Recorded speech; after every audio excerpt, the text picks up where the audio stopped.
Hello students, मेरा नाम बिट्टू तिवारी और आप सभी का हमारे यूट्यूब चैनल पर स्वागत है। स्टूडेंट्स, यदि आप चैनल पर पहली बार आए हैं, चैनल को सब्सक्राइब कर दीजिए, वीडियो पसंद आए वीडियो को लाइक कर दीजिए। आज के इस वीडियो में हम डिस्कस करेंगे, जो हमारा टॉपिक है वो हम स्टडी करते हैं सबसे पहले सिस्टम ऑफ लीनियर इक्वेशन। यहाँ से यदि हम बात करें CSIR नेट के एग्जाम में या फिर IIT JM एग्जाम में या फिर गेट के एग्जाम की बात करें तो वहाँ पे भी आपका ये पूछा जाता है। ठीक है, अब यहाँ पे जो है इजी क्वेश्चन होता है, बट अगर कैलकुलेशन के अंदर या फिर चीज़ें आपकी कंफर्म नहीं है, क्लियर नहीं है, तो आप यहाँ पे क्वेश्चन को सोल्व नहीं कर पाते हैं, आपसे मिस्टेक हो जाती है और आपका नंबर कट जाता है। ठीक है, तो इस मिस्टेक को दूर करने के लिए यहाँ पे हम छोटे छोटे टॉपिक लेके आएंगे, उनके ऊपर जो है हम थोड़ी सी जो उसके ऊपर इम्पोर्टेंट आपको ध्यान में रखनी है उसको हम बताएंगे।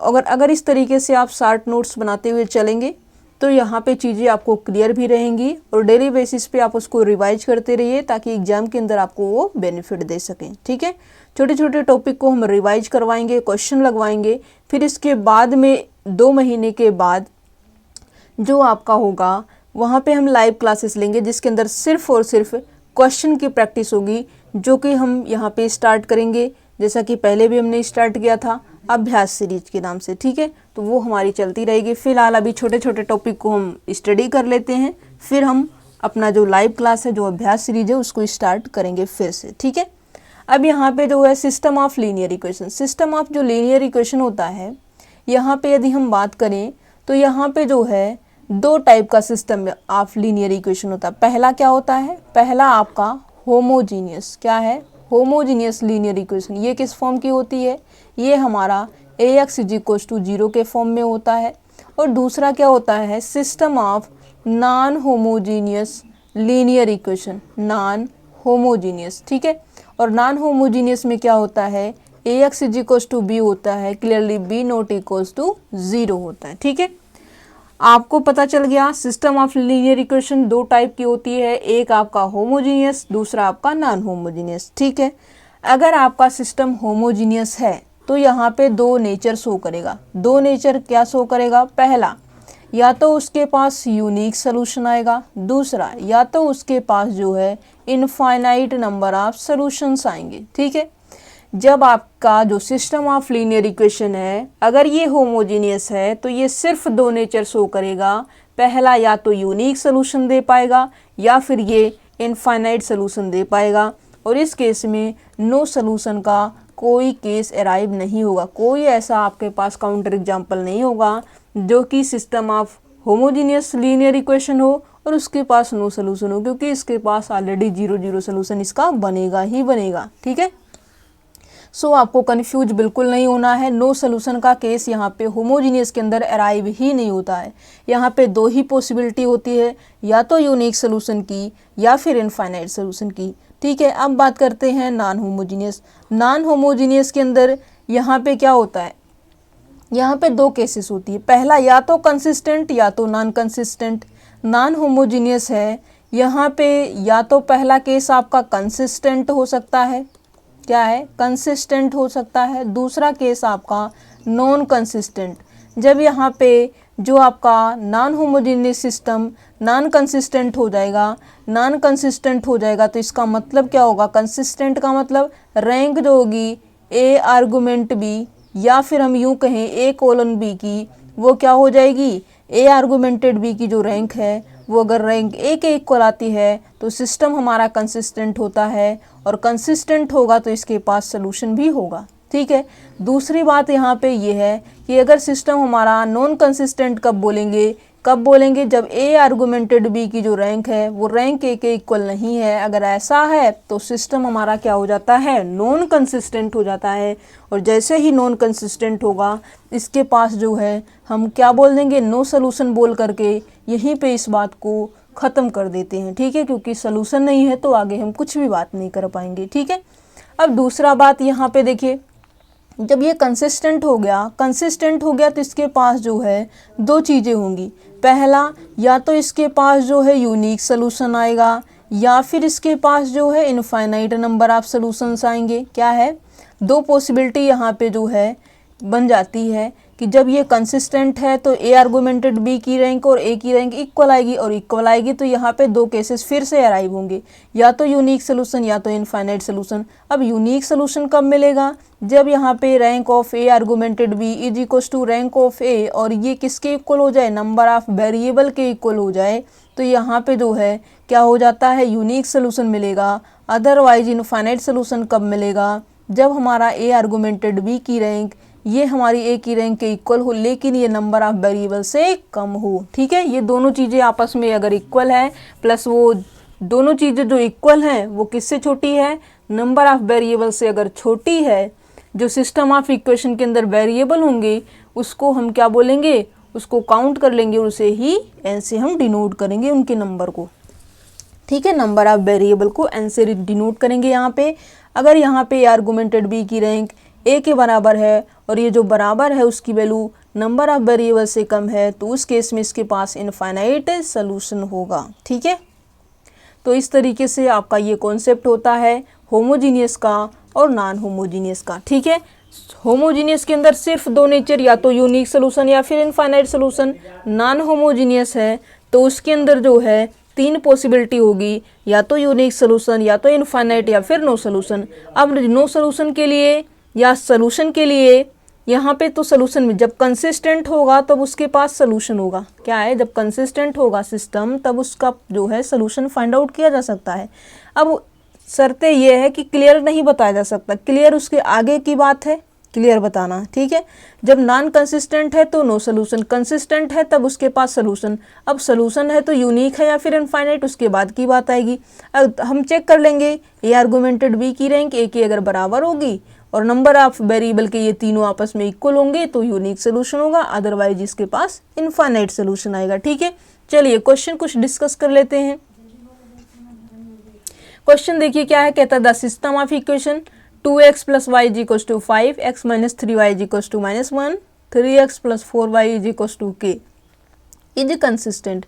अब यहाँ पे क्लियरली देख पा रहे हैं कि राइट साइड आपका जीरो नहीं है तीनों इक्वेशन के अंदर, तो इसका मतलब ax = b, ये आपका क्या है? b नॉट = 0 है। ये सिस्टम आपका क्या है? नॉन होमोजीनियस लीनियर इक्वेशन है, और नॉन होमोजीनियस लीनियर इक्वेशन और इसका कंसिस्टेंट होना, कंसिस्टेंट का मतलब ये हुआ कि जो इसकी ए आर्गुमेंटेड बी की रैंक है वो किसके इक्वल होनी चाहिए? ए की रैंक के इक्वल होना चाहिए। तो यहाँ पे जो है क्या हो जाएगा? यहाँ पे कंसिस्टेंट होने के लिए ये क्या हो जाएगा? देखिए पहले इसको लिख लेते हैं, ए लिखेंगे 2, इसको जो है यहाँ पे 1 लिखेंगे, फिर राइट साइड कॉलन लगा के 5। ठीक है, तो यहाँ पे फिर से क्या लिखेंगे? 1 - 3 (-1), 3 4 (k). ठीक है, और यहाँ पे जो है इस बात को हम कॉलन बोलते हैं, इसको हम सेमी कॉलन बोलते हैं। ठीक है, बट यहाँ पे कॉलन है तो इसलिए जो है कॉलन ही हम बोल रहे हैं। ठीक है, चलिए यहाँ पे जो है इसको हम क्या कर देते हैं, इसको हम लीनियर ट्रांसफॉर्मेशन से सॉल्व करेंगे। ठीक है, एलिमेंट्री रो ट्रांसफॉर्मेशन या फिर कॉलन ट्रांसफॉर्मेशन का यूज आप कर सकते हैं। फिलहाल यहाँ पे हम रो का यूज करते हैं। ठीक है, तो यहाँ पे हम क्या कर देंगे, यहाँ पे हम एक काम करते हैं, R2 को अगर R1 से रिप्लेस कर दें तो थोड़ा सा हमारे लिए सिंप्लीफिकेशन हो जाएगा। 1 - 3 - 1 हो जाएगा, और ये 2 1 ये कॉलन 5 3 4 और ये आपका k हो जाएगा। ठीक है, और यहाँ पे जो है अगर हम R2 tense to R2 - 2 × R1 करें तो यहाँ पे देखिए क्या हो जाएगा, ये हो जाएगा 1 - 3 - 1 2 - 2 0 1 + 6 6 1 7, और ये हो जाएगा 5 -+2 5 2 7, और 3 - 3 ये आपका 0 हो जाएगा, और यहाँ पे 4 + 3 3 × 9, तो ये हो जाएगा आपका 13, और यहाँ पे आपका जो है क्या हो जाएगा, यहाँ पे आपका जो है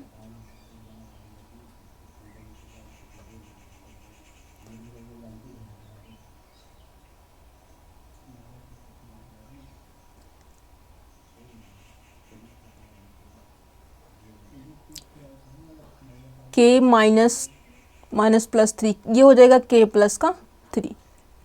ठीक है, अब यहाँ पे जो है अगर हम क्या कर दें, इसको 7 से इसको जो है सेकेंड रो को हम यहाँ पे लिख देते हैं 7 से अगर डिवाइड कर दें तो ये हो जाएगा 1 - 3 कोलन -1 0 1 और ये आपका 1 हो जाएगा, ठीक है।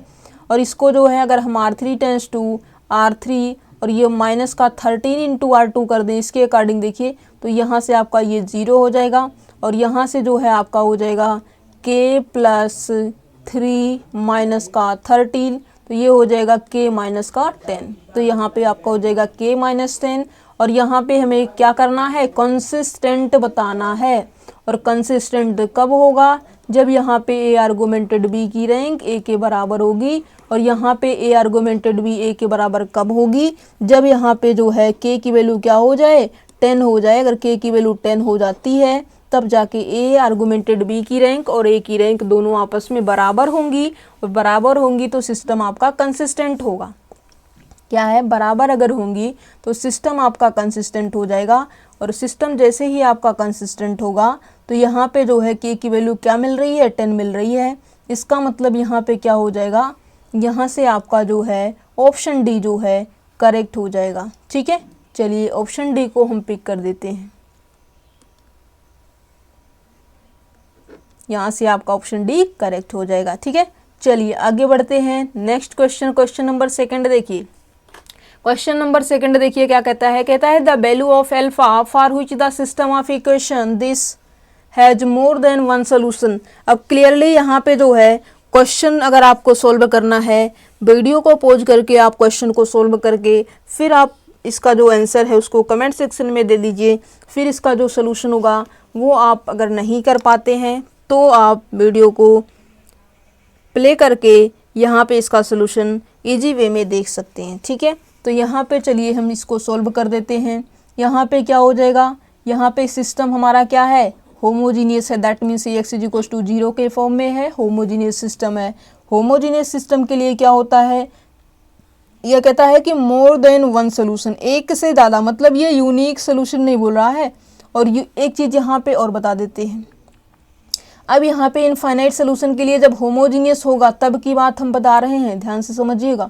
होमोजीनियस है, इसका डिटर्मिनेंट 0, अगर इसका डिटर्मिनेंट नॉट इक्वल टू 0 है, जब यहाँ पे आपका क्या हो जाएगा, number of equation number of variable के बराबर होंगी तभी ये रिजल्ट यूज हो पाएगा, अदरवाइज नहीं हो पाएगा, ठीक है। क्योंकि आप उसका डिटर्मिनेंट ही नहीं फाइंड आउट कर पाएंगे जब तक मैट्रिक्स स्क्वायर मैट्रिक्स नहीं रहेगी, ठीक है।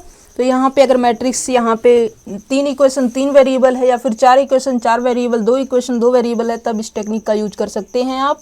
अगर डिटर्मिनेंट उसका 0 आता है तो इनफाइनाइट सोल्यूशन, डिटर्मिनेंट नॉन 0 तो यूनिक सोल्यूशन, ठीक है। चलिए उसी का हम यहाँ पे यूज कर लेते हैं। क्लियरली यहाँ पे दिखाई दे रहा है एक्स वाई जेड 3, यहाँ पे 1 2 3 3 इक्वेशन है। वेरिएबल यहाँ पे कितने हैं, X Y Z, 3 equation 3 variable. यहाँ पे जो है हमें क्या मिलेगा, स्क्वायर मैट्रिक्स मिलेगी। इसकी कंस्ट्रक्ट करेंगे तो ये हो जाएगा 1 1 1, ये हो जाएगा 0, वाई का कोफिशिएंट 1 सेकेंड इक्वेशन में, जेड का कोफिशिएंट 2 है, एक्स का कोफिशिएंट अल्फा है, वाई का कोफिशिएंट 0 है, जेड का कोफिशिएंट 1 है, ठीक है। और यहाँ पे कहता है more than one solution, more than one solution है तो इसका जो मैट्रिक्स है जो हमने बनाया है, इसका जो मोर देन वन सोल्यूशन है, इनफाइनाइट सोल्यूशन है, तो इसका डिटर्मिनेंट क्या होना चाहिए, 0 होना चाहिए। डिटर्मिनेंट फाइंड आउट कर दीजिए, प्लस फर्स्ट रो के करस्पॉन्डिंग एक्सपेंशन कर दीजिए, फर्स्ट रो के करस्पॉन्डिंग रो और कॉलम डिलीट हो जाएगा, ये 1 माइनस का 0 हो जाएगा, ठीक है, माइनस का 1 हो जाएगा, प्लस माइनस प्लस चलता है, ये कैंसल आउट हो जाएगा, 0 माइनस का 2 अल्फा और ये प्लस का 1, इसके करस्पॉन्डिंग रो और कॉलम डिलीट हो जाएंगे, 0 माइनस का अल्फा हो जाएगा, इज इक्वल टू 0 हो जाएगा। तो यहाँ से हो जाएगा 1 + 2 अल्फा माइनस का अल्फा इज इक्वल टू 0। यहाँ से आपको अल्फा इज इक्वल टू क्या मिल रहा है, माइनस का 1 मिल रहा है, ठीक है। तो यहाँ से ऑप्शन ए करेक्ट हो जाएगा। नेक्स्ट क्वेश्चन देखिए, question number third. Question number third कहता है the system of equations x - y + 3z is equal to 4, x + z is equal to 2, x + y - z is equal to 0 है जा। Option A unique solution, option B finitely many solution, option C infinitely many solution, option D no solution, ठीक है। Question number third का जो answer है वहाँ पे हम कैसे करेंगे, क्लियरली हमें पता चल रहा है। अगर आप क्वेश्चन को सोल्व करना चाहते हैं तो सबसे पहले वीडियो को पॉज कीजिए, सोल्व कीजिए और आंसर कमेंट सेक्शन में बताइए। अगर आपको नहीं मिल रहा है फिर आप जो है इसके सोल्यूशन पे आइए, ठीक है। अदरवाइज जो चीज़ें हमने समझा रखी है, थोड़ा सा भी अगर आपको इसके बारे में नॉलेज है तो इजी वे में आप क्वेश्चन को सोल्व कर देंगी और कमेंट सेक्शन के अंदर अपना आंसर भी दे देंगे, ओके। तो यहाँ पे जो है चलिए अगर नहीं आ रहा है तो किस तरीके से सोल्व करेंगे वो सीखते हैं। कहता है क्या, ये हमारा जो इक्वेशन है वो कैसा है, A X is equals to B के फॉर्म में है। Clearly B not equals to 0 और बी की वैल्यू नॉट इक्वल्स टू 0 हर एक इक्वेशन के लिए जो है कोई ज़रूरी नहीं है, कम से कम एक ऐसा बी नॉट इक्वल्स टू 0 मिल जाए तो उसको हम नॉन होमोजीनियस बोल देंगे। ठीक है, तो यहाँ पे जो है क्लियरली यहाँ पे 0 है तो इससे मतलब नहीं, बट एक इक्वेशन ऐसी है जहाँ पे बी की वैल्यू नॉन इक्वल्स टू 0 है तो नॉन होमोजीनियस सिस्टम बन जाएगा। ठीक है, ओके तो यहाँ पे कहता है कि यहाँ पे नॉन होमोजीनियस सिस्टम है, इसके पास क्या होगा क्या नहीं होगा वो चीज़ें हम देखते हैं। चलिए इसको बना देते हैं 1 - 1 और ये हो जाएगा 3:4, ये हो जाएगा 1, y का कोफिशिएंट 0, z का कोफिशिएंट 1:2, x का कोफिशिएंट 1, y का कोफिशिएंट 1, z का कोफिशिएंट -1:0। ठीक है, यहाँ पे हम क्या करते हैं, यहाँ पे हम सिंपली कुछ नहीं करते, यहाँ पे एलिमेंट्री ट्रांसफॉर्मेशन का यूज करके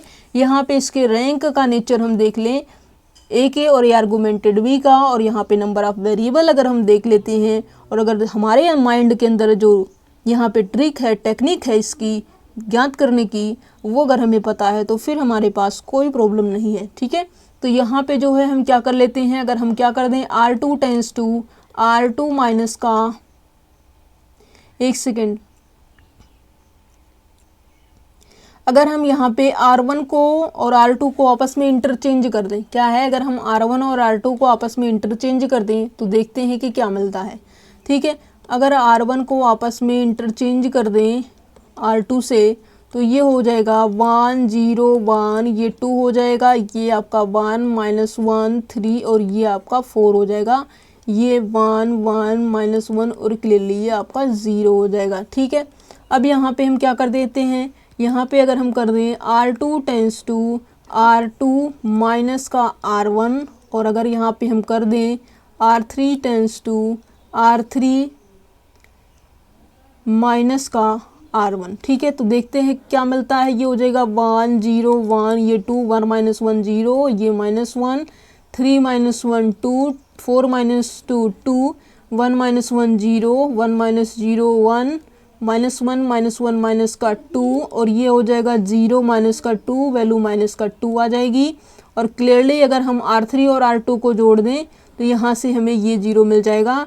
और क्लियरली हमें पता चल रहा है कि ए की जो रैंक है, मतलब इस मैट्रिक्स, एक मिनट, इस मैट्रिक्स की जो रैंक है वो कितनी आ रही है, 2 आ रही है। ठीक है, और ये टोटल जो मैट्रिक्स है इसकी रैंक भी कितनी आ रही है, 2 आ रही है। मतलब यहाँ पे ए आर्गुमेंटेड बी की जो रैंक है वो भी कितनी आ रही है, 2 आ रही है। और नंबर ऑफ वेरिएबल यहाँ पे एन की वैल्यू कितनी है, नंबर ऑफ वेरिएबल कितने हैं, एक्स वाई जेड 3 वेरिएबल है, एन की वैल्यू यहाँ पे 3 आ रही है। इसका मतलब rank of A equals to rank of A augmented B, but इसकी जो वैल्यू आ रही है आपस में इक्वल आ रही है, लेकिन किससे कम है, नंबर ऑफ वेरिएबल से कम है, जो कि एन की वैल्यू 3 है। ठीक है, नंबर ऑफ वेरिएबल से कम है, इसका मतलब इसके पास क्या होगा, इनफाइनाइटली मेनी सॉल्यूशंस होंगे। जब इनफाइनाइटली मेनी सॉल्यूशंस हो गए तो यहाँ पे unique solution, finitely many solution और नो सॉल्यूशन आप नहीं बोल सकते। ठीक है, ओके तो यहाँ पे जो है नेक्स्ट क्वेश्चन देखिए, क्वेश्चन नंबर 4। क्वेश्चन की रीडिंग हम देते हैं, लेकिन इसका जो आंसर है वो आपको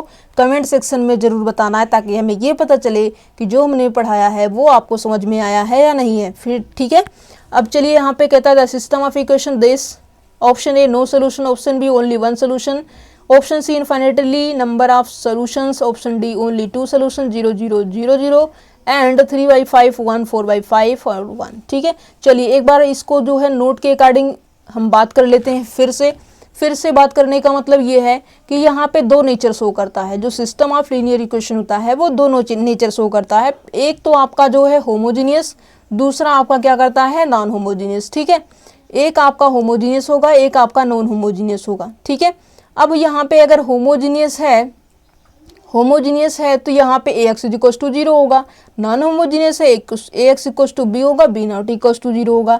अब यहाँ पे अगर होमोजीनियस है तो ये 2 नेचर शो करेगा, या तो यूनिक सोल्यूशन या तो इनफाइनाइट सोल्यूशन। ठीक है, यूनिक कब होगा, यूनिक यहाँ पे आपका हो जाएगा जब यहाँ पे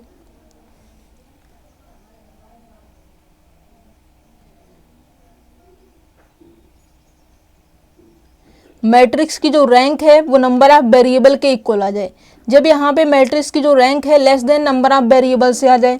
ठीक है, तो उस केस में अगर आपकी स्क्वायर मैट्रिक्स नहीं है तब भी आप उसका जो है रैंक फाइंड आउट कर लीजिए। रैंक फाइंड आउट करने के बाद अगर उसकी रैंक नंबर ऑफ वेरिएबल के इक्वल है तो यहाँ पे आपका यूनिक सोल्यूशन होगा। जब उसका रैंक जो है नंबर ऑफ वेरिएबल से कम होगा तब उसके पास इनफाइनाइट नंबर ऑफ सोल्यूशन होंगे। ठीक है, रैंक के अकॉर्डिंग भी हमने बता दिया। जब number of equation number of variable बराबर होंगे तब क्या करना होगा, उसका डिटर्मिनेंट के नॉन जीरो और जीरो होने से आप डिसाइड कर सकते हैं कि यूनिक सोल्यूशन होगा या इनफाइनाइट सोल्यूशन होगा। Determinant zero infinite solution, determinant non zero unique solution कब, जब होमोजीनियस है तब। ठीक है, अब नॉन होमोजीनियस की बात कर लेते हैं। नॉन होमोजीनियस में हमने ये बताया कि यहाँ पे या तो कंसिस्टेंट होगा या तो नॉन कंसिस्टेंट। जब नॉन कंसिस्टेंट होगा तो रैंक ए आर्गुमेंटेड बी का और ए का वो बराबर नहीं आएगा, बराबर नहीं आएगा, नो सोल्यूशन होगा, वहाँ से उसका काम खत्म हो जाएगा। ठीक है, अगर सिस्टम कंसिस्टेंट होगा तो ए आर्गुमेंटेड बी की रैंक और ए की रैंक आपस में बराबर होंगी तो उसके पास सोल्यूशन होगा। अब या तो वो यूनिक सोल्यूशन होगा या तो इनफाइनाइट सोल्यूशन होगा। यूनिक सोल्यूशन होगा जब ए आर्गुमेंटेड बी की रैंक ए के बराबर होगी और वो नंबर ऑफ वेरिएबल के भी बराबर होगी। ठीक है, इनफाइनाइट सोल्यूशन के लिए ए आर्गुमेंटेड बी की रैंक और ए की बराबर हो लेकिन नंबर ऑफ वेरिएबल से कम हो तो वो इनफाइनाइट सोल्यूशन देगा नॉन होमोजेनियस सिस्टम के अंदर। ओके, जो क्वेश्चन नंबर 4 है इसका आंसर आपको कमेंट सेक्शन में बताना है। और नेक्स्ट जो टॉपिक हम स्टडी करेंगे आइगन वैल्यू और आइगन वेक्टर से रिलेटेड हम स्टडी करेंगे, उसके ऊपर नोट देखेंगे और इम्पोर्टेंट जो है क्वेश्चन को सॉल्व करेंगे। Okay, thank you so much. मिलेंगे नेक्स्ट वीडियो में आइगन वैल्यू आइगन वेक्टर के साथ। Take care and bye bye.